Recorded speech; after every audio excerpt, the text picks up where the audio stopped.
This be the look on my face every time I pull up to this trifling ass neighborhood. All the parents outside, standing around outside in their pajamas. What is in mainstream culture is utterly disgusting, is satanic.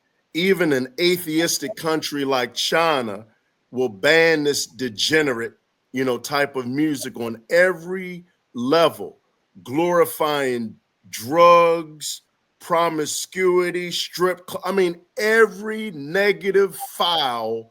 I get excited for the people in the world like Kia. I get excited that there are people within our community that are disgusted by this. The difference between a father in the home with a mom and not.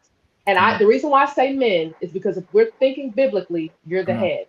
Come on. And we've got to follow you. And so and we talk about principalities and the enemy. If the enemy can get the head, he can get everything else. Most of these churches are in bed with a party that's for the destruction of our own people. In 2008, 94% of our own people voted for a man who told you that he was going to annihilate our own people in the womb. Then he goes up for re-election and says that he believes that it's not wrong for two men to marry each other and two women to marry each other. And what did the black church do? They voted for him. Welcome back to Life Coaching by Mel, where we speak truth regarding the nuclear family. Tonight, we're diving into one of the most important, but yet one of the most controversial conversations out there. What are the true issues with the black community? What are the true issues holding the black community back? I'm joined today by a powerful panel of 7 voices, all bringing their own unique perspective. And we're going deep tonight, so you better buckle up, family. This conversation is about uncovering the true struggles, the true pain, and the overall challenges that keep holding us back. And hopefully the solutions we provide in this conversation can push us forward together. We're going to discuss this long question that we've had maybe for the last 40 to 60 years. What are the true issues holding back the black community? I got an amazing panel here of people who are very opinionated, but they're very educated. I've had some debates with some of these people. Some of them, they be wrong a lot, some of these people on this panel, but some of them, I'm just joking. We're going to have fun with this discussion. And I have a featured guest here as well. We're going to get to her in just a moment. But we're going to go around the panel, allow them to introduce themselves, briefly introduce yourself, whatever you want to say about yourself. If you have a podcast, if you have a social media presence you want to promote as well, do that. But also answer this question. What do you believe is the most significant day, moment, or event in black history, and why? We're going to start with Ted. My name is Ted Smith. I have taught for 30 years within Baltimore City Public Schools. I've also coached track and field, tutored, mentored, and have been an urban missionary within Baltimore City, Maryland.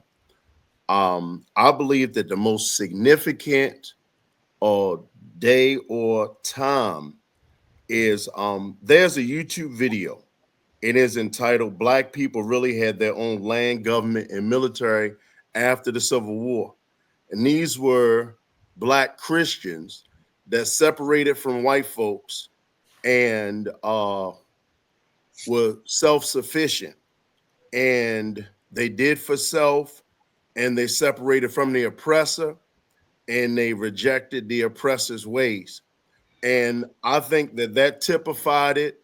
Others like Black Wall Street, all Black towns. But I think the times in which we were separate and independent and self-sufficient from white folks and rejected their values has been the most significant times. And I believe that occurred basically near the late 1800s. And that has been the most significant time. And integration has been our destruction. All right, thank you. Seiko. Yes, sir. Well, historically, I would say in our country, when blacks were freed through the Emancipation Proclamation, but of course we know that the memo didn't get down here to the South until 1865 with Juneteenth. I think the dates would be correct in that.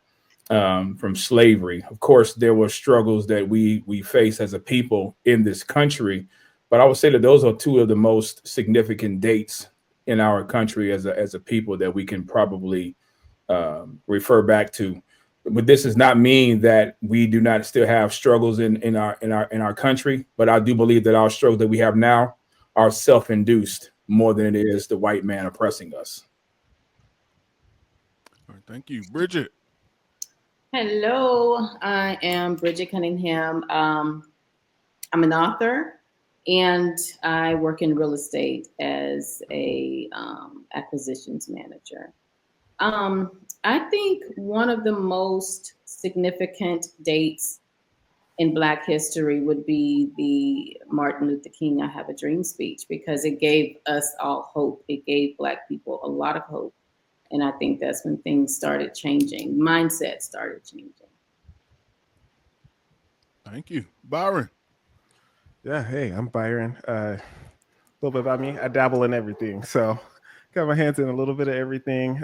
So it's hard to get too specific there. But I kind of want to, I agree with Ted. I'm kind of thinking Black Wall Street was super significant to our people. And yeah, I think that was the time that stands out the most to me. All right, thank you, John. Man, appreciate you for having me. My name is John Lewis. I am a loan officer, also in insurance. I'm also the founder of Kingmaker Network. Pretty much help men develop into the men that God called them to be, so we can be the best for our communities.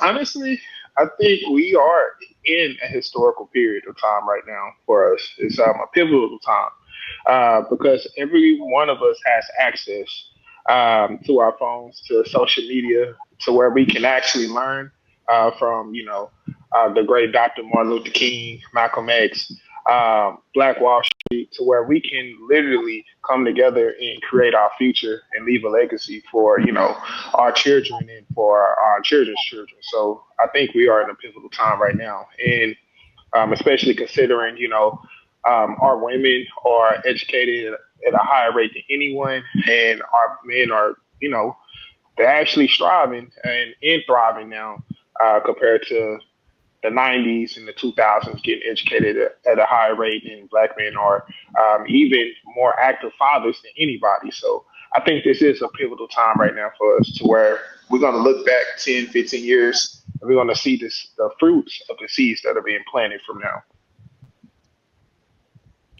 All right, Leisha. Hi, everybody. My name is Leisha Hackney. I'm an actor, voiceover artist, and spokesperson.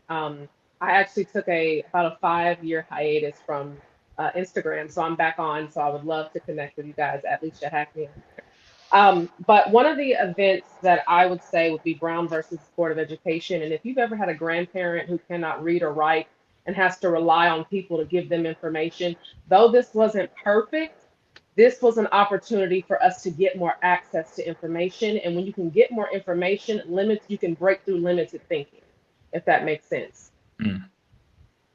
All right, thank you. What sparked this conversation, ladies and gentlemen, is this young lady here. How's it going, Kia? It's going good. I can't complain. I do want to ask you first off, do you have an answer to that? What you believe is the most significant day in Black history? The most significant day. You know what? That's a complicated answer for me because I believe that it's more like a period in time. You know what I mean? All right. Um, I think that the most significant time in Black history right now is like probably end of the 80s towards the 90s, because that's when our moral fabric started to deteriorate. That's awesome. That's awesome. Now you having a video that went pretty viral, got a lot of traction. It seems so simple, but yet it pissed so many people off. Let's take a look at that. This be the look on my face every time I pull up to this trifling ass neighborhood. All the parents outside, standing around outside in their pajamas. You know what I'm saying? Don't give a fuck. That's why the kids don't give a fuck. I feel like Uncle Ruckus. Like, y'all just don't. Can't. I ain't gonna be here too long. Hilarious every time I see it. Now, must ask, what sparked this video for you? What was the triggering factor that got you to say, I'm gonna record this, and now also it's translated to several follow-up videos as well. Yeah, well, I've been doing property management for, I want to say, since last year, end of last year, and I was doing conventional, and I ended up switching over to HUD and tax credit, low income. And it's such a culture shock, because I didn't even know this brand of black people still existed. So when I go in there and everybody looking for a handout and act like you're responsible for making sure their lives are better, it just disgusts me every time I pull up. Like, we are not, our ancestors. We have so much access to resources. You can enlighten yourself. You can teach your own self some skills. But man, listen, they don't want nothing. They don't. Yeah. So you had some time. That video was a couple weeks back, I guess. And Mm. so if you had some time, you received a lot of backlash, I would say. How has that been for you? How has that been received by you? Like, what's been your thoughts to yourself from the backlash that you received? I ain't never cared, because somebody need to tell black people the truth. Like, it's not a good look. It's aggravating to everybody that has to witness it. I understand. Well, let's bring our panelists back, and I'm gonna open up the floor, ladies and gentlemen. We're actually gonna go in order though, the same order we just went in. Just gonna go in sequence. Gonna start with Seiko here. What I want you guys to do is, respond to that video, give your reaction or whatever you may have to say to what she had to say in the video. And if you have any questions directly for Kia, hey, you heard from the horse's mouth. She's here. Ask her directly. So we're gonna start with Seiko. I don't disagree with Kia's sentiments. I definitely understand the passion behind what she said, and even the disgust when we look at the culture of the Black community as a whole. Not all, but just as a representative whole, we do see a lot of the our communities being destroyed from within. It is not necessarily the KKK. It's not necessarily the white man coming into our communities and are doing like they did in the days of our ancestors or our foreparents. So I do understand that, because I'm a living example of that, or we're living witness to that. Actually, I was telling y'all in the green room before we had aired live or aired on record that if I have a neighbor 2 houses down from me, actually the family before they moved in was a military family. Okay, and I'm a veteran as well, and so if you're a veteran, we pride ourselves in keeping our homes, kept, and our lawns, kept up and everything, and abide by, honor and code. And so when that military family moved out, a few months later, then I found a Black family pull up, and actually, single mother, no man in the house, children, pretty much, running in and out of the house. They have a little girl, a little baby, a little boy. Matter of fact, two babies, two toddlers, walking down the street, just wearing Pampers, barefoot, no clothes on. And it really sends a bad, message in showing that this type of mentality is not who we really are as a people. I remember, I don't know if y'all remember these pictures back in the day where you have, there was a comparison or a contrast of the Black family today, with the sagging pants of the males and the women, twerking and whatever, and then the family in the 30s or 40s dressed to the nines. I mean, the women dressed down, the husbands dressed down, and that was their basic, their casual clothing. And you see the difference and the disparity in that picture. And so I would agree with what she says as far as I don't care to be around that type of environment, around that type of culture as myself, even as a Black man. All right, Bridget. Kia, I worked in property management for 20 years, so I know exactly what you're talking about. I've worked every type of property: A property, B property, C property. I've never worked HUD though, but a C property is just like that. And when I tell you, it was like I had to have armor on every day. Yeah. I had to have my guard up every day, because somebody is gonna try to curse me out. So take notice, I said try. Right, period. That's right. You know, unfortunately, I just, on the flip side, when you know better, you do better. A lot of these people don't know better because that's how they were raised, But instead of them trying to find a better way, they sink into what's the environment in, and they just stay there instead of trying to say, I want better for me. It's like nobody is saying I want better for myself. Right. They want to stay where they are. Not all, but for the most part, I really feel like they want to stay where they are because of maybe they're scared, maybe scared to fail, scared of what else is out there. People here. I'm in Atlanta, and I was overhearing a conversation where someone in one part of Atlanta, I think they lived in Decatur, and they had never been to Buckhead. Like, why? I think people are just scared to move, scared to learn, scared to get out of their own way. They don't even know they're in their own way. Yeah, that's valid. I had a lady tell me that, okay, so I was doing property management in this neighborhood called Moncrief Village. Mm-hmm. Um, and she told me she stayed in her apartment for 30 years.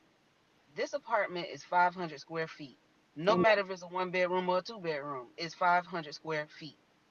Same walls, same rooms. Like, to me, that sounds like insanity, Yeah, you know? yeah, And the conditions of that neighborhood, the neighborhood is so old, they don't even have insulation in the roofing because the dope boys went inside the roofs and they made like a little highway to, traffic their drugs. And so, like, the apartment community is just falling apart. It's rats, rodents, but nobody wants to move because it's free. wow. Well, I don't know. all right, I think you guys got moved around a little bit, so we're gonna go Byron, then John. Yeah, no, I mean, I don't disagree with Kia either there. I think that there's a lot of complexity as to how these situations and circumstances come about.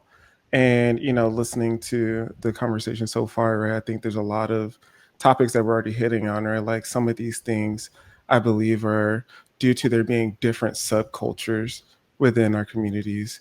Some of them being around comfort and safety, some of them being around lacking of education or even like desire.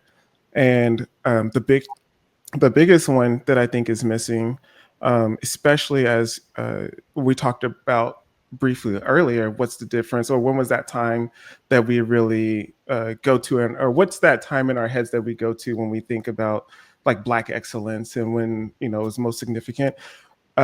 Those times we had representatives in the community that people looked to, that people wanted to see as their role models, whether that was MLK or Malcolm X or whatever it was.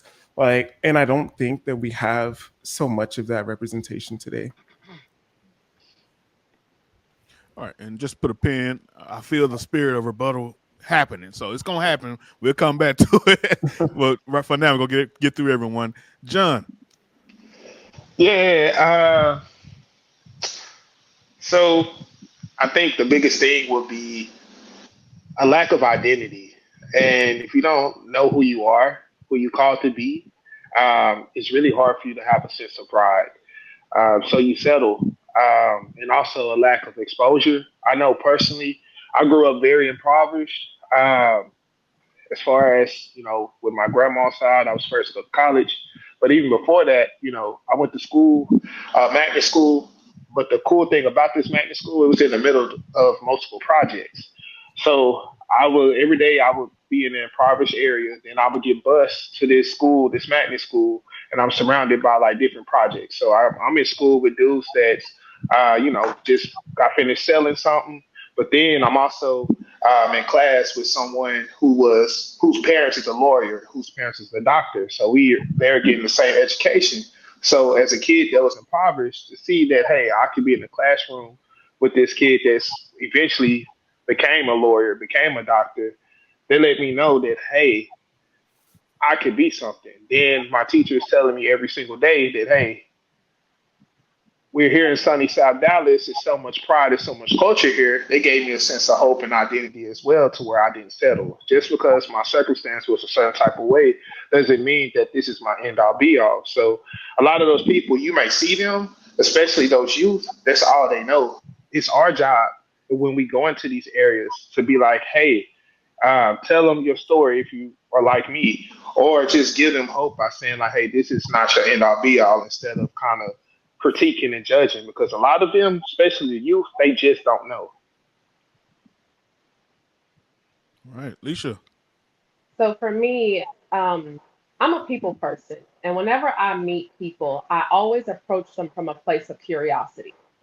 So whenever I see a person who's walking around maybe with a bonnet or dressed a certain way, well, they weren't born that way. So my question is, what circumstances, what generational patterns, what strongholds led them to that behavior and to that way of thinking? And I don't know if you guys have ever done therapy, but as someone who grows, it's funnier. The more healed I become through my work in therapy, the more humility I grow into. Because the more I unlock all my limited strongholds and generational patterns, I realize the grace that God showed me in my ignorance.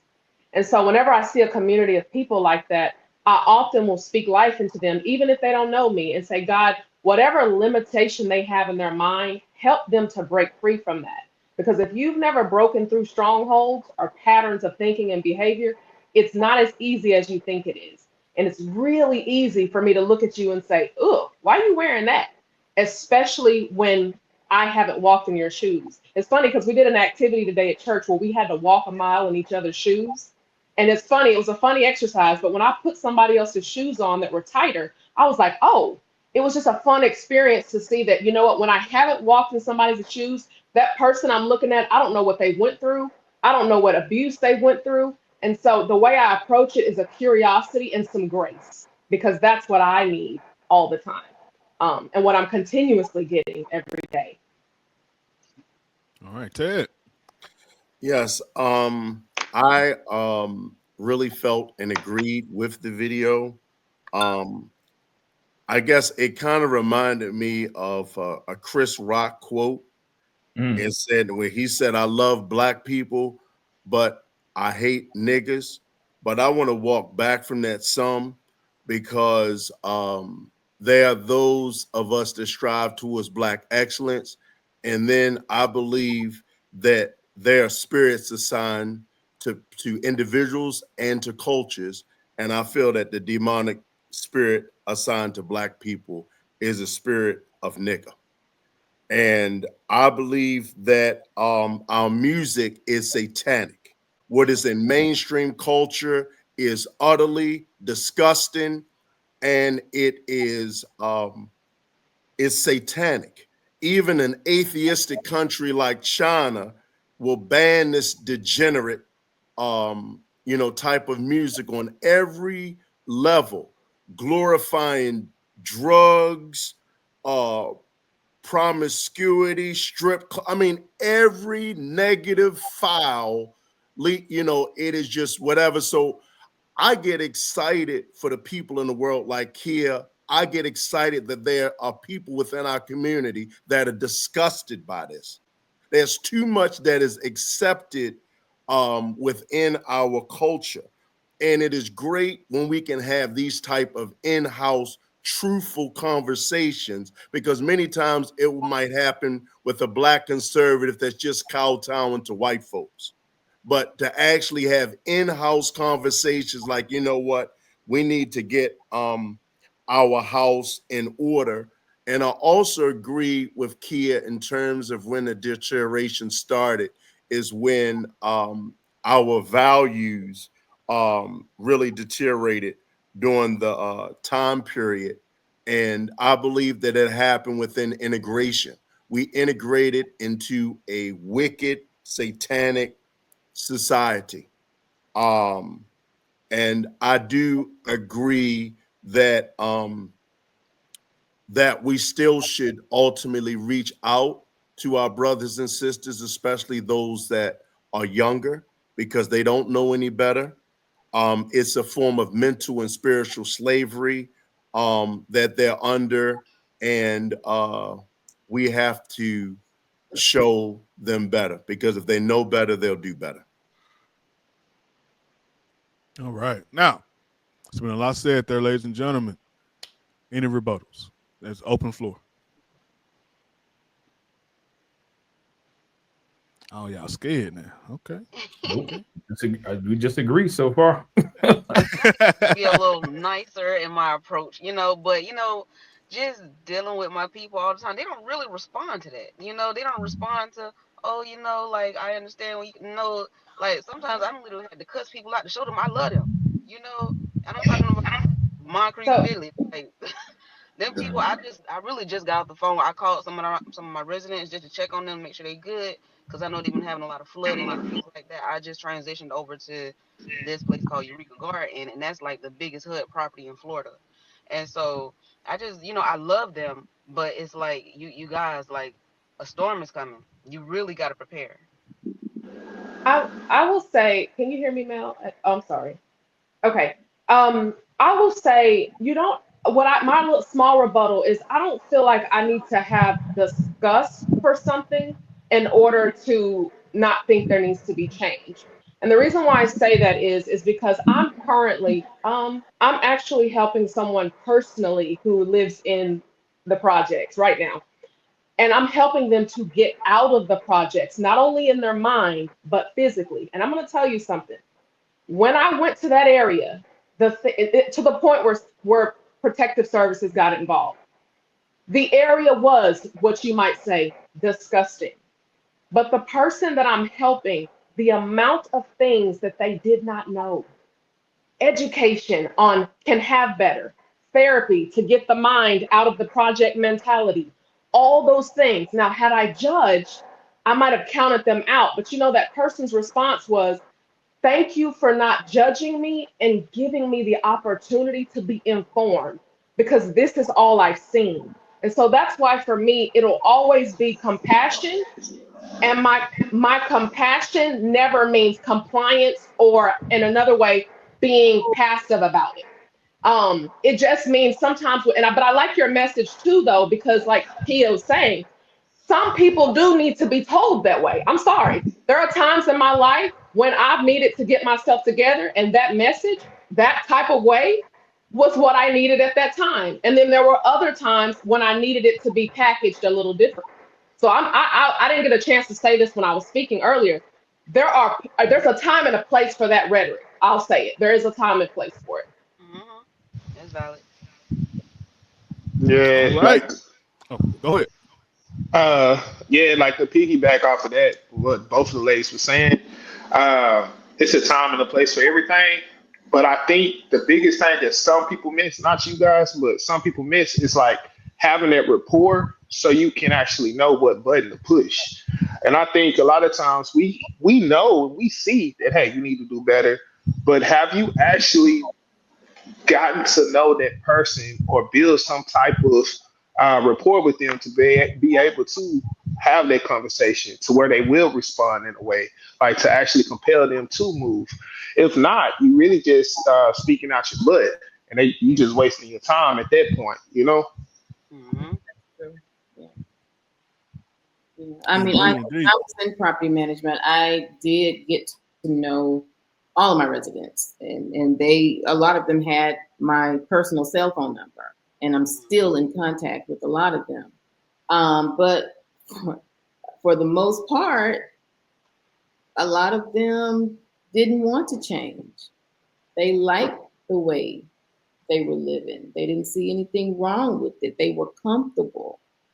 Um, and I think that was probably the problem. People are afraid of not being comfortable. Again, they have to get out of their own way and they don't know how. Yeah. I've found that through teaching and mentoring, for many young people, there's some lived in either the project or some measure of some impoverished condition or so. For many did not live with their biological father. And many times I almost kind of was their biological father.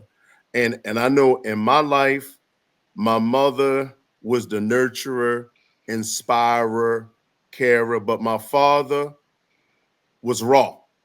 My father called a spade a spade. And what I do with them, I love them. We build rapport, but I tell the truth. I call a spade a spade. In love and also helping folks. Not, it's like if you fail, we fail. It's not just you fail. Now I'm in front of you. I have to teach you. So we fail. So, and I've found, maybe not the majority, but a significant percentage try to, become better. But it's with really not only teaching, but just mentorship and building a relationship, such that they really build a lifestyle brick by brick of excellence. But I also will say this, a lot of times, a lot of these things, I think also take spiritual solutions. And it's not said enough times outside of church walls or so, or religious walls, to put God first in the power of prayer and spirituality, because I feel that that helps people to break strangleholds or so. But a lot of times, I think that not enough. It's just not the way. It's just not raw and uncut truth. Just like tough love, I think tough love is understated and underrated. I would agree with what Ted was saying. And matter of fact, when all of you are saying in the panel, and to the point of regarding spirituality, I mean, me being a pastor, I tell people all the time that we have to get past the event of the gospel and move to the effects of the gospel. And what do I mean by that? You ask the average person, are they a Christian or whatever the case might be, depending on your religious slant or whatever like that. Yeah, I'm a Christian. Okay. Or I believe Jesus died on the cross for my sins, whatever. They talk about the events. They talk about what God did. But what has his son done in your life? In other words, what are the effects of the gospel? How has Christianity changed your life? And I'm just speaking as a Christian. How has your walk changed in how you relate to your family? If you're a husband, how does that affect how you relate to your wife? If you're parents, you have children, how does that affect how you relate to your children? How does that affect how you function in your community? So when we talk about this spiritual walk and understanding that we got to move past the preaching of the message and now putting feet on that message and applying it to loving our neighbor, loving our brothers and sisters, and those in our community as well. So that involves doing life with each other. But I will also say this. You can only teach someone who desires to be teachable. If a person is not teachable, then you're going to be wasting your time. And so that involves that interaction. And you can pretty much will tell, after so long, whether a person is really wanting to come out of their situation, or they're just wanting to make an excuse to stay in that situation. And so you want to focus your attention on people who really want to change their communities and to want to change how they've gotten themselves in it. And we're not talking about people being perfect either, because I'm pretty sure all of us on this panel have a past. Okay, so we're not talking about that. We're talking about how has our past now affected our present, and now we can say those of us who have gone through some things, we got the scars, we got the T-shirt, and we can tell you, hey, this ain't the way to go, and here's why. But it must be with people that are teachable, not with people who think they know everything and don't want to be told anything. And I believe that's the problem with us in the culture, because now we have a society, man, where you got to walk on eggshells to tell our own people the truth about what they're doing. And when have we ever been that kind of people to where we got to walk on, we got to tiptoe with our own children? or tiptoe with people that we grew up with because they're so easily offended? Where do we get this from? Because that wasn't in the days of our parents and our foreparents. The hard truth, the hard facts, they dealt with it. And so I believe that we have to start dealing with the mentality that the media, and I'm just about to just tell you straight up, the media and this culture, they have their sights on the Black community and this generation.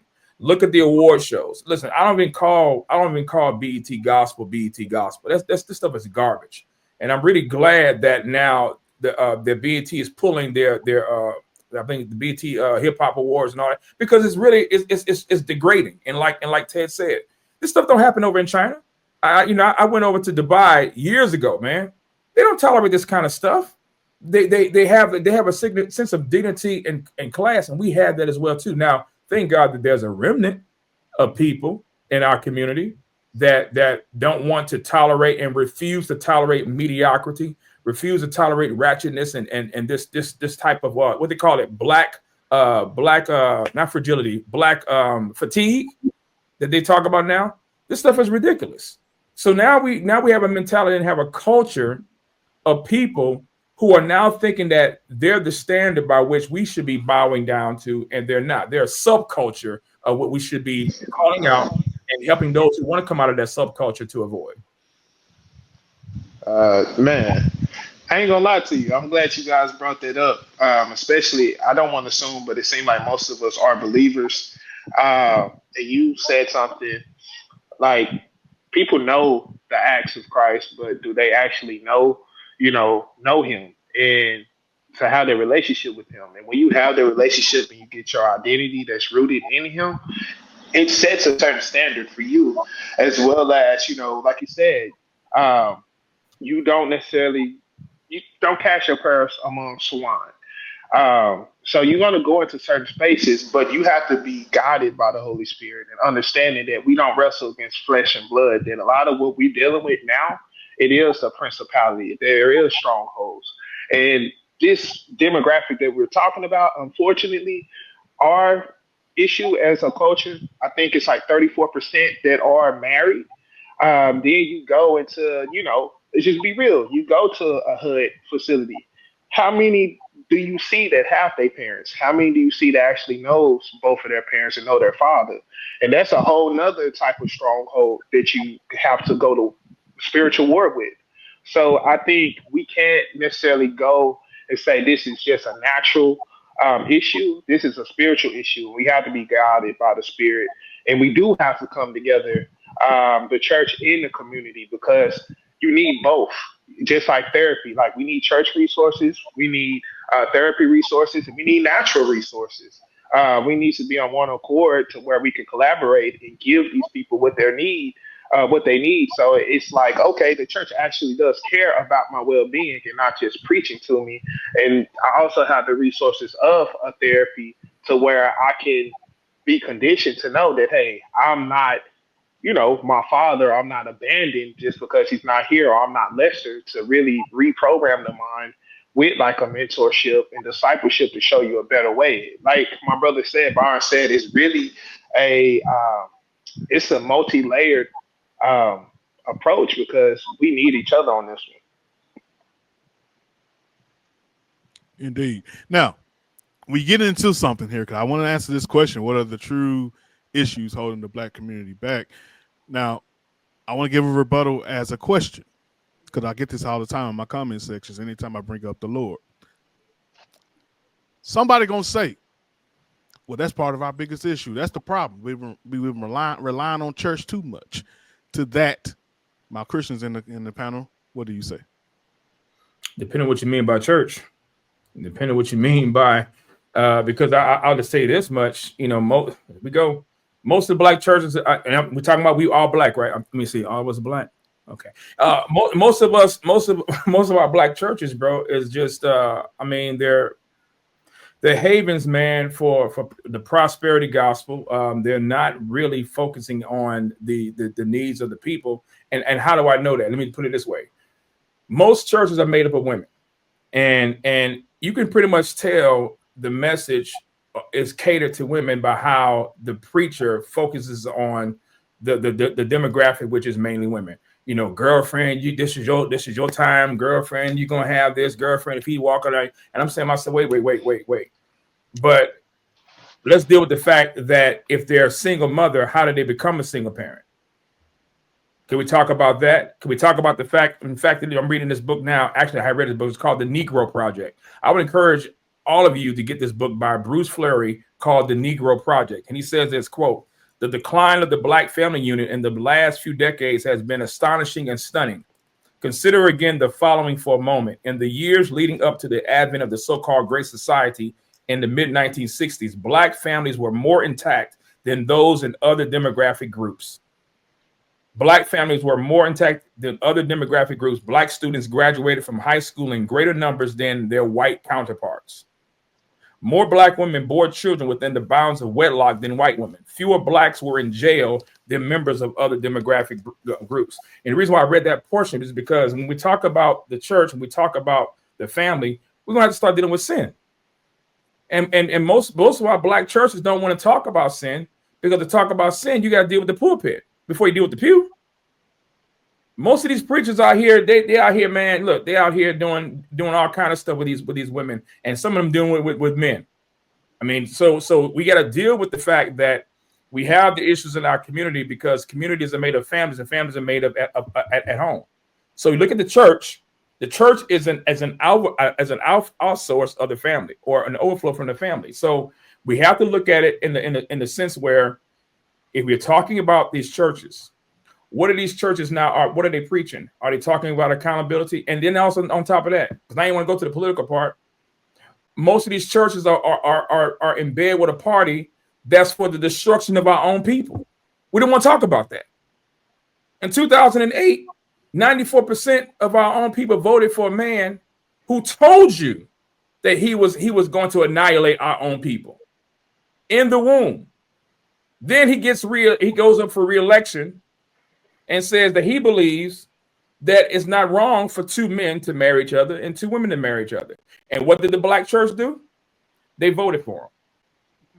He did more for the alphabet community than he has ever done, talking about Barack Obama, than he has ever done for our own people in the 8 years that he was in office. And why did our people vote for him? It wasn't because of his policies. It was because of his pigmentation. And oh, by the way, Barack Obama is not the first Black president. How you Black and your mama white and your daddy is Kenyan? But I'll shut up. I agree with you 1,000%. I'll just add on a caveat, because I really agree that, and I also just pick on, like, I really feel like integration, the Black church was stronger prior to integration, you know, because many times it's like, I feel like prior to integration, even within my own family, they might have spent 5 days a week in church. Like my mother, her family, and my aunties, they spent 5 days a week in church, barely watch TV. My mother lives in so sheltered that she wouldn't even recognize drugs or anything of that nature. So she lived in a very segregated world. Like, she did not like watch TV, none of that type of stuff.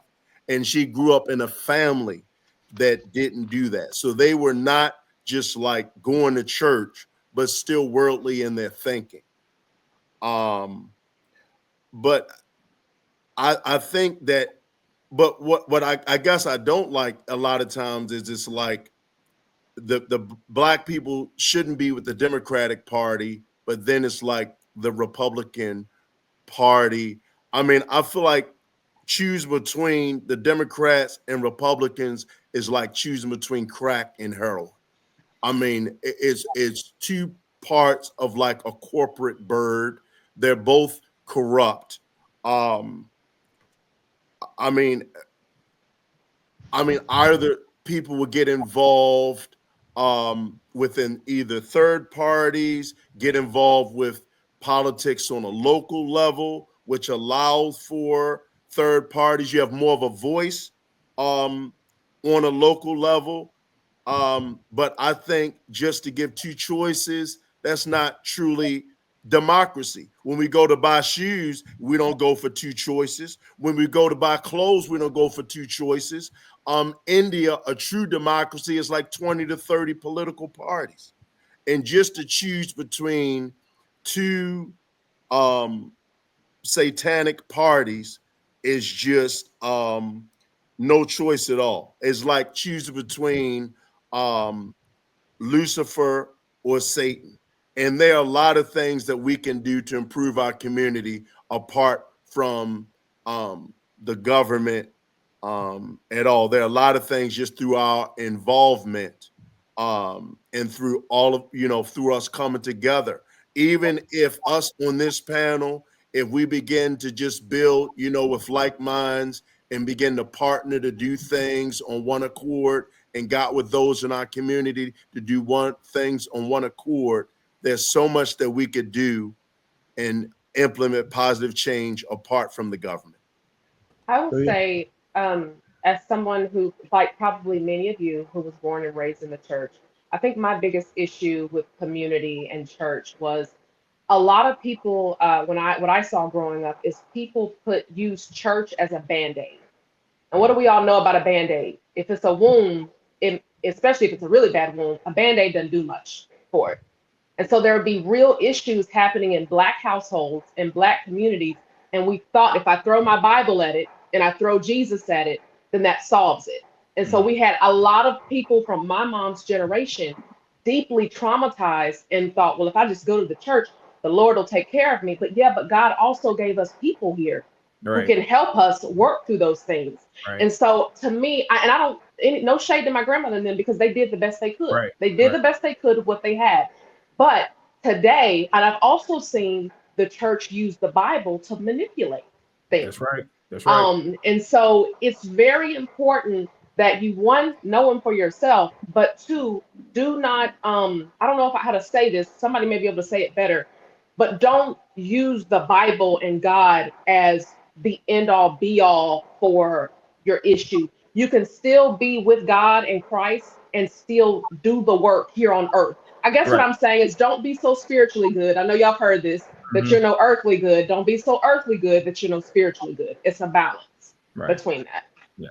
Yeah. I want to respond to Ted's point regarding the two-party system. I do understand ideally, having more than two parties would add more variety to what our political choices would be on a national level, but also on the local level, more can be accomplished if our people get involved into our local level of government, whether it be city, state, statewide, and even county, right? But the problem I believe also, Ted, comes is informing our people about the policies that either party embraces. Okay, what do I mean by that? It kind of goes back to my earlier point. When you got 94% of the Black population voting for one particular party, that's lopsided, bro. Yeah, that's a problem. You see what I'm saying? So again, why did our people vote for Obama twice? Because what did Obama do for us? I mean, what did Joe Biden do for the Black community? What was Kamala going to do for the Black community? Thank God that she didn't get put in office. So I'm saying, ideally, yes, having more than two parties would add more variety and more of a choice. But I'm looking at the party. I'm looking at the party platform. The party platform pretty much tells you what these people that we are electing and that are supposed to, key word is supposed to represent our best interests. And so if I'm looking at both sides of this coin, right, I don't, this is just me. I don't see two sides of a demonic or evil bird. I believe that the Republican Party, from a policy standpoint, not the people, a policy standpoint, for me as a Christian, aligns more with the biblical values that I embrace than the Democrat Party could ever do. The Democrat Party, in its inception, was against the Black community and still is to this very day. Absolutely. 13th, 14th, 15th Amendments were not passed. Republican Party. Thank you. You see what I'm saying? So I'm just looking at the platform of the party's policies, and that's it. I mean, you got corrupt people on both sides of it, of course, And we got to vote these rhinos out and people that don't have our best interests at heart as a people. But most importantly for me as a Christian, I want to see God's principles and God's kingdom work be done. And it happens in the home. And then it happens in our communities. It happens in our school boards and in our city councils and our state houses and up to the federal government as well. So I believe that righteousness exalts a nation, but sin is a reproach to anyone, as the Bible says. Hey, Yeah. Byron, did you have something there? No, I mean, like way earlier, I was going to say, I think part of what I notice is, right, there's not a lot of representation in the government, like for Black folks. And that's why I think that we see things like, number one, on the general, like you don't see a lot of Black involvement when it comes to getting involved in local government or state government or even at the federal level, right? And I think that that's why we saw such a large turnout when Obama ran for president. And yeah, it was definitely because of an immutable characteristic of his, but also, like I mentioned at the beginning of this call, I think that people are missing that representation like we used to have back in the days when we had Martin Luther King and we had Malcolm X. We had these people with very large platforms. I think the Black community had high hopes for Obama that maybe he accomplished some things, maybe he didn't accomplish some things that they would like to see, but I think he was the only one with the platform to do it. When you say he was the only one with the platform to do, what do you mean he was the only one with the He was the platform? only Black African-American male with the platform to accomplish things. What was this platform? Well, I guess my question is, what did this platform accomplish for the Black community? Because even do you remember Tavis Smiley? No. Okay, I don't know if you remember Tavis Smiley. Look him up. Tavis Smiley was on what was his name? Tom Joyner's. Matter of fact, he used to be on Tom Joyner's morning show as a regular. And Tavis Smiley made the biggest mistake that any pro-Black commentator could make regarding his Lord and Savior, Barack Hussein Obama. He said that the Black community was far worse off under Barack Obama's presidency in every facet and in every criteria, in every area of society regarding banking, regarding community housing, whatever vector of society that we represented as a people. This is what Tavis Smiley said. Okay, and you can't. I mean, you talking about pro-Democrat, pro-Black, whatever. Tavis Smiley next to Roland Martin, they're pretty much almost cousins, right? This is what he said, and it basically killed his career to where now he's on NPR. He said that the Black community did far worse under Obama than under any president in our nation's history, and that pretty much was career suicide. You see what I'm saying? Now, why is that? Did he lie? You had Cornel West, Dr. Cornel West, even agreeing with Tavis Smiley, and they brought the receipts. And the Black community, because he said that, canceled him. Why is that?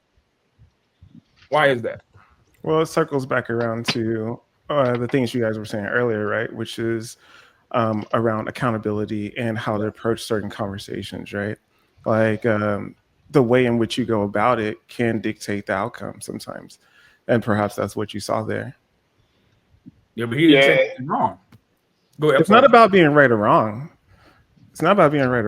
Sometimes it's in how you approach the conversation. Okay, so you said, how do you approach the conversation? So I guess my question would be, and kind of like Takia's video, she went hard in the paint throwing bowls. She catches flack for it. Tavis Smiley comes in. He comes in with the facts, not calling anybody names, not cussing anybody out. He gets canceled.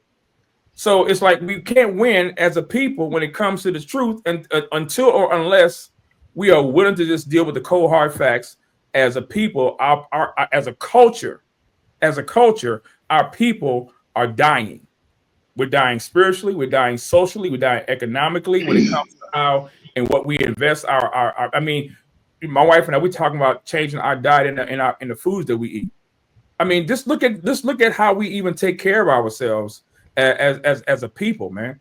Now people are getting mad, and you can't even call somebody fat no more. So now that's an insult to say fat. I'm a 70s baby, so I'm born during the days of All in the Family, Sanford and Son, Good Times. You know what I'm saying? where they just said what they needed to say, they would be canceled in this generation. They probably wouldn't make it past one episode, let alone one season.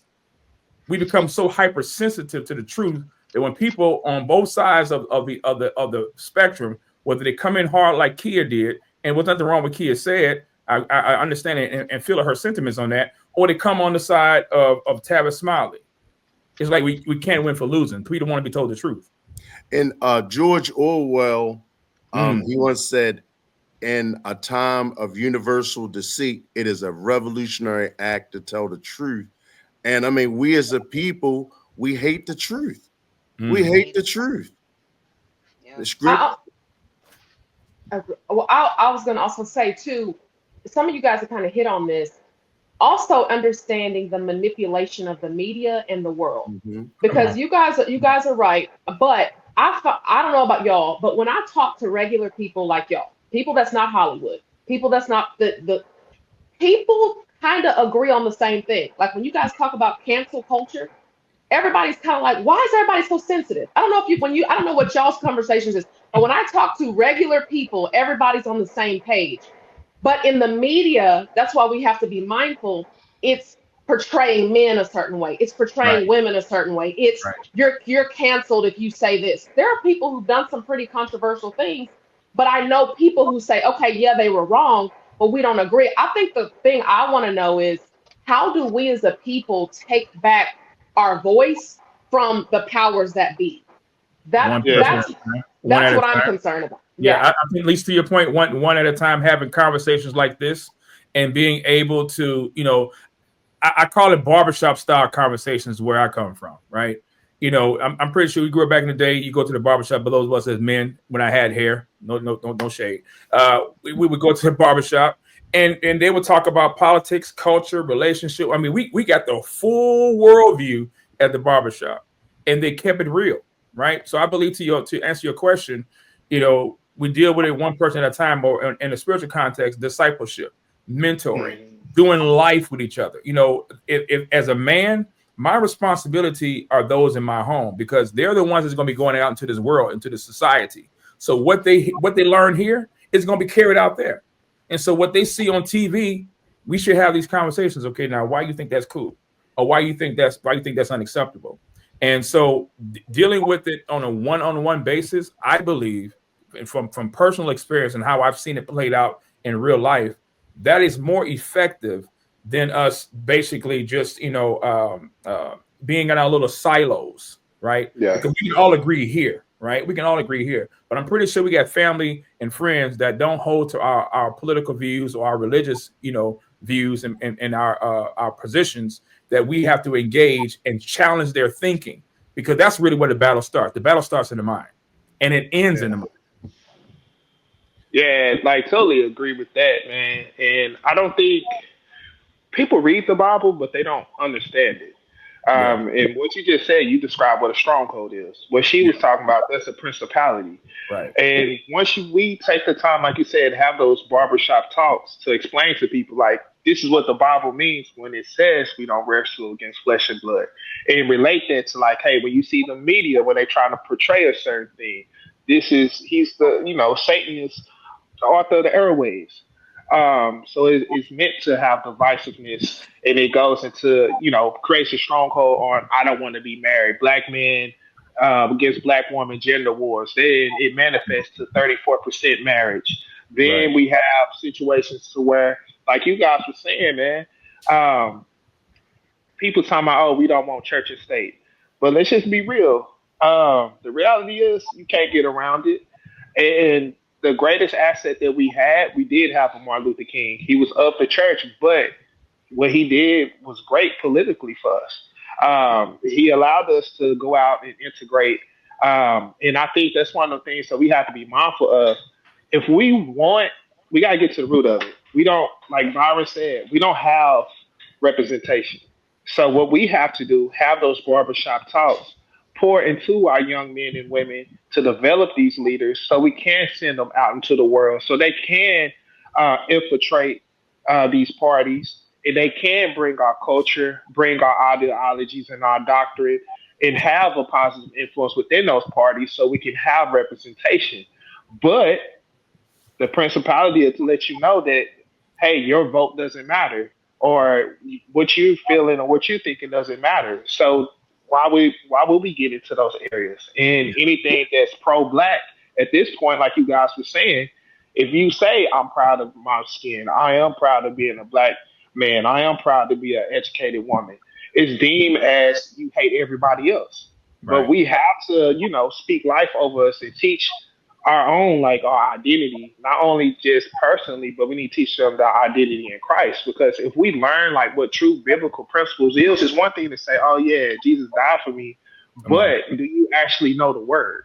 Do you Right. actually know what this means so you can go out into the actual world and live it every single day? Because again, yes, we are physical, but we are spiritual too. Right. Like you said, like we gotta walk and live this life. And like you said, as far as discipleship, as a man, as a boy, yes, I am getting discipled. When I am in a new realm or atmosphere, I am being discipled. But eventually, I need to make that switch to where now, like I'm just going to say it, I'm a Christian. But one thing where we fell in compared to Muslims in the nation, each one Mhm. teach one. Yep. They come up, they're proud and they're radical, and they'll go out and they're gonna recruit and find other brothers to walk with. Right. I'm just being honest. I don't Right. see that. Right. And when you do see it, man, it's a poor representation. To Byron's point, we're talking about we're not represented. But I would say this: those who represent us are trash because not all skin folk are kinfolk. That's Let's just right. be real. So look, Jasmine Crockett. Need I say further? Need I go any further? What are these people doing for what are these people doing for our community? And the reason why I'm saying it, I'm talking about this. If you're telling me you're for me, but you're supporting an organization since Margaret Sanger orchestrated it, whose sole purpose is to take my people out, you're not for me. You're a sellout. You're the Sambo. You're not for my people. And it ain't reproductive rights. It's murder, straight up. So if we're talking about representing us, when I talk about representing me, I'm talking about you having my principles, my values in mind, the same way it was for our ancestors, in the same way.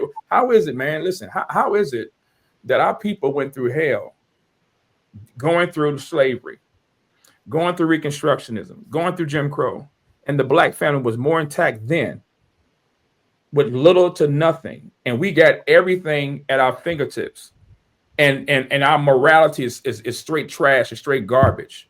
It's not really the white man that's doing this. We have to start looking at ourselves in the mirror, because at the end of the day, ladies and gentlemen, when we stand before God, the white man ain't standing next to you. He ain't standing next to me. You know who's gonna be standing next to me? Myself and I. That's it. And I got to give an account for what I have done as a father. I got to give an account what I have done as a brother in Christ. I got to give an account what I have done as an American citizen. What did you do with the time that I've given you, Seiko? What did you do with the information that I have put into your mind? Who have you taught? Who have you discipled? Who have you led? Who have you poured your life into? All these are things that we're going to have to give an account to. So when we talk about representing, I'm talking about the whole. Do you have a biblical worldview when it comes to marriage? Not what society says. Do you have a biblical world when it comes to gender? Because there's only two of them. There's only two. What is your view on government? What is your view on the sanctity of life? All of those things. And so I'm just asking, if we're not holding people accountable to those things, then we need to vote them out, bro. Period. All right. Well, Kia got to head out. Kia, thank you so much. Do you have any final words you want to just bestow upon us? Go off one more time. No, just playing. We can barely hear you, by the way. Turn it up. You can barely hear me. Okay, you better now. Go ahead. Okay. Well, first of all, thank you for having me. It was completely unexpected. But I just want my people to do better. That's really my sentiment. That's all. I love it. I love it. Thank you so much for coming on. We're going to go just a little bit longer, but I appreciate you. I'll be in contact with you. Alrighty. Thank you. Bye bye. Take care. Bye-bye. Take care. Right. Bye. Take care. All right. And as I said, guys, Beautiful discussion. We're gonna go just a little bit longer. We're gonna wrap up actually with this question here. I know I didn't say this ahead of time, but I would like for you guys to answer this the main question. We have hit on many points here, but if you have to hit on one, what would you say is the true issue holding Black community back, and how do you fix it? The true issue holding Black community back, and how do we fix it? Just to wrap up here, we're gonna start with Bridget. I think there's a lot of mental health issues going on in the Black household that we don't talk about because we grew up not to talk about it. Also, education, communication. We need to learn how to communicate with each other. We need to learn how to communicate to understand, not to just respond. Awesome. All right, John. So I would say that I've observed is the lack of identity. Because if you don't know what you stand for, you're easily deceived and manipulated. And most don't have anything to believe in. And I'm a firm believer. If I'm affirmed by Christ, I don't really need affirmation from anybody else. So when I am affirmed by Christ, there's a certain standard I'm gonna live and move by. And then with that standard, I'm able to go and pour into others because I am a son and I believe in sonship. It's not gender specific, but essentially you royalty in Christ. So if you are royalty, there's certain ways I can't move. There's certain conversations I won't even engage in. And I'm also going to honor those around me because I want them to be elevated too. You just move a completely different way. And if I do what I got to do, hopefully, you know what I'm saying, it's going to rub off on those around me. And it's just like a ripple effect. So I would say identity. Awesome. Byron. Yeah, I would say it's probably the lack of an actual community, right? Like we call it a community, but I think someone kind of mentioned this earlier. Like it's several silos rather than like a true community. And the reason I say that is because, I live in an area where there are lots of people from the East. Like we have Asian, Indians. I've worked with Middle Eastern people, African people, and when I say like those folks have communities, they have communities. They through thick and thin, they got each other's back no matter what. They like it doesn't even matter. Like like they can disagree about all the things, but at the end of the day, they still represent for their people. They still do business with their people, and like they keep their networks like pretty tight. And I would say that that's something that I don't see heavily with the Black community, and I think that that's the thing that is preventing us from being successful as a community. All right, good stuff. Leisha. I think a lot of y'all have already hit on it, but mine's going to always be going back to the foundation, the home. Mm. When you don't have a stable foundation, I have met, especially when it comes to Black men, the difference between a father in the home with a mom and not. And Come on. the reason why I say men is because if we're thinking biblically, you're the Come on. head, Come on. and we've got to follow you. And so and we talk about principalities and the enemy. If the enemy can get the head, he can get everything else. That's it. And so back to the foundation of, and to me, I'm a huge advocate in my family for the men getting mental health. So even maybe us as women being a helpmeet or helpmate to somebody doesn't always have to be romantic. Right. Sometimes it can be as the women saying, hey, cuz this right here, I love you, but let's do this. And so that's something I feel that I as a woman and maybe more of what we can do, because somebody also said Black women were the most educated. Well, again, we're not the head. The Black men are. So that it's the foundation for me. Love it. Ted. I would say two-part. I guess I would like for my brother Seiko and anybody else to lay out a blueprint for us to move off of the Democratic Party plantation. We will not prosper as a people with 94% of us on that Democratic Party train. That is a road to destruction. It will not happen. And the second thing that I really feel like is a big part of it is the sexual revolution.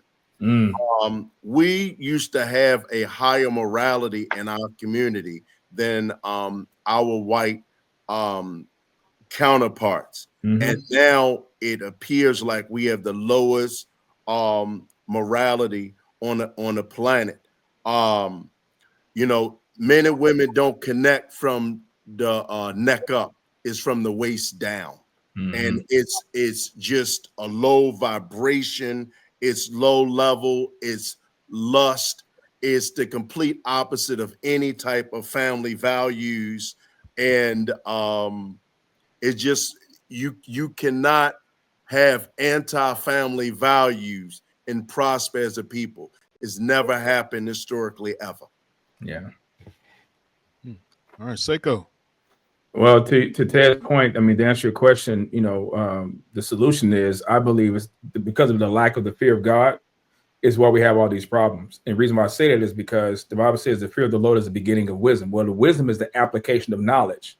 The Bible says, "My people perish for lack of knowledge." Right. So if we're going to get to answer Ted's question, we're going to get our people off the Democratic plantation. We have to arm them with the truth, arm them with the information. And to, like Lisa said about the head, I'm a proponent of the family. Where the head goes, the body gonna follow. So if the head is out of whack, then the body's gonna be out of whack as well too. So it's how we renew our minds in the truth, how we hold each other accountable. And I would say this as a man, it's very hard, or it's very rare to find black men being open and transparent with other black men and say, "Hey man, I'm going through this. Hey bro, I need you to hold me down with this. Hey man, I'm struggling with this. I'm struggling with that." So we have to have a community of men, particularly black men, in our homes, to be able to have a place where we are safe. I know this term talking about safe space, but no, there is a place for that. Because if I trust you, then I'm going to be able to be more open and transparent with you. And we shouldn't minimize that, and we should not take that for granted either. When a man is coming to another man and say, "Hey man, I'm really dealing with this," they're being open. They're actually disrobing themselves before you and say, "Hey man, this is what I'm dealing with. I'm going through this in my marriage. I'm going through this with my kids. And man, I'm not sure if I can make it." Some of us as men, we may be having those thoughts that we don't want to be here. And this is when we need to come alongside each other and say, "Brother, you can make it. Hey man, we're gonna walk through this together. If I got to go with you to counseling or whatever the case might be," because that helps our families and our next generation to know, number one, we have our issues as well too, but we know the one that we can go to, and that's Christ. So I believe we need to arm ourselves with the truth. We need to arm our give our people the information to get out of this mentality and this stronghold and this mindset, thinking that first of all, there was never God's will for the government to take care of us. Never. Okay. When we look at the three tiers of God's how he organized and how he has instituted the realms and rules of authority, the home was first. The home was first.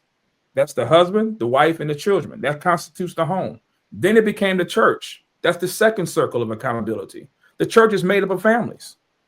And the church is made up of families. So now the family comes from the family represents the church. And so you should have a church that represents biblical values, because the biblical values come from the home.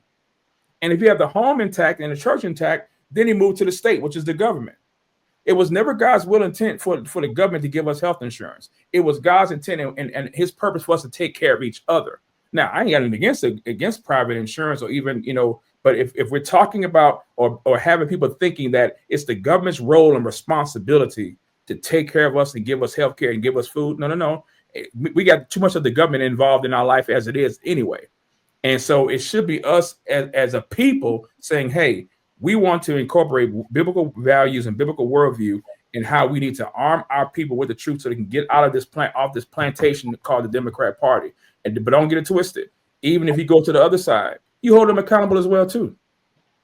Because it's not about they're better than this party. We're talking about a platform. We're talking about beliefs. So you show what a person believes, and I'll show you how a person honors God and who they follow. I love it. Any responses to anything anyone had to say before we get out of here? Well, great. It sounds like Seiko he agrees with taking away all this junk food from this food stamps. And I don't like that. No, I'm just playing. Guys, Ted, Seiko, Bridget, John, Byron, Alicia, thank you guys for coming on. It's been an amazing conversation. Thank you, brother. Hope Thank you guys you. enjoyed it. Thank you, guys. Audience, yes, indeed. Hit me in the comment section, ladies and gentlemen. Rebut to anything these people have to say. I know y'all thought they were wrong on something. Let me hear what you have to say about it. Until next time, guys. See you later. Hey, what's up, everybody? My name is Mel. Thank you for joining my channel. Thank you for checking things out here. Oftentimes, we go on people's pages and are like, man, what is going on here? What is the purpose of this channel? So let me be clear. The purpose of this channel is to speak truth regarding the nuclear family. And when I say truth, I'm not saying my truth, not your truth, but the Lord's truth. All about the word, all about the ways and the will of God. What does he have to say about the nuclear family? And I believe the generations of today, whether it be Gen X, millennials, Gen Z, Gen Y, whatever the case may be, I believe now we have a very toxic relationship regarding marriage, regarding family, regarding having children. We're in a toxic dynamic as we speak. And honestly speaking, a lot of the answers that we're looking for in our community, a lot of the cures and a lot of the answers would come from a proper, fulfilled family home. If you go down the line of everyone's individual trauma, there you will find some negligence or some type of issue that they had with their parents. So here on this channel, we address those things head on. We don't place fear in those issues and avoid the topic. We do what Jesus did. And when he said, don't assume that I came for peace, but I came with a sword. I came to turn family members against family members if it means you following me. If you have to cut them off, if you have to address them and have arguments for you to follow me, so be it. And I think at this point in our society, we're at the so be it stage. So here at Life Coaching by Mel, I'm all about bringing healing to that. And the number one way to do that is have honest conversations. So if that's something you like, that's something you're into, that's something you really want to be a part of, be sure to hit that subscribe button. Be sure to comment. Let me know what you think about everything. I do my best to respond as often as I can. I want to hear from you guys. This is not about me. It's about healing our nation, healing our states, healing our cities, healing our community, healing our homes. Love you guys. Take care. Let's go.